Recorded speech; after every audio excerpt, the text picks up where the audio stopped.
Those porch parades really do show how this neighborhood comes together. You got to experience that. That's what's happening now, but Dignowity Hill wasn't always open to everyone. Well, back in the 1800s, though, Dignowity Hill was the place where titans of business and leaders in industry raised their families. It was made a historic district about 20 years ago, but as our Jesse Delgado reports, there is a lot of history in Dignowity Hill, but for some, it's also home.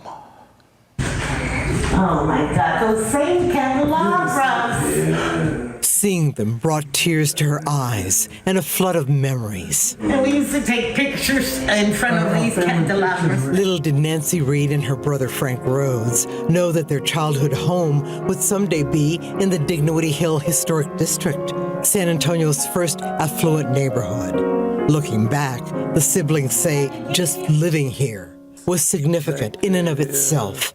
An African-American able to purchase a home. Unheard of at one time, since people like their parents weren't always allowed to live here. In building their stately homes here well over a century ago, the city's wealthiest families did what a Czech immigrant couple had done. The home of Dr. Anthony Michael Dignowity and his wife Amanda, known as Harmony House, stood at the highest point of the hill that bears their name. They wanted to live somewhere with a view and without any low-lying areas. Eventually falling into disrepair, Harmony House was demolished decades later. And in its place is the park that's surrounded by the history that abounds in Dignowity Hill. From the city's oldest African-American church, St. Paul United Methodist, established in 1866, to its expansive historic cemeteries, including a national cemetery, each with notable figures who are buried there. And before it became the nationally renowned Carver Community Cultural Center, Black people couldn't go to the libraries. We had to have our own segregated library. Still, as San Antonio grew, change was inevitable.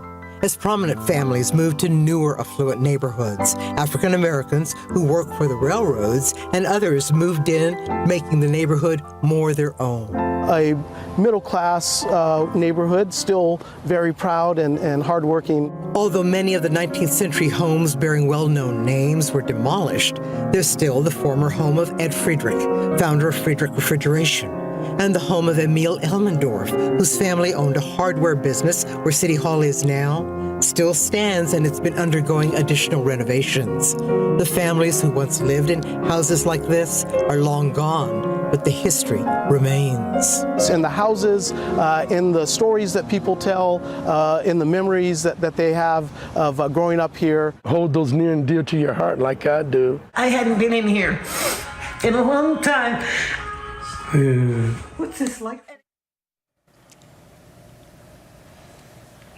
Memories that brought her to tears. Jesse Delgado joins us now. Jesse, Dignowity is named that because? Because of Dr. Dignowity, a respected physician, but also a very outspoken abolitionist.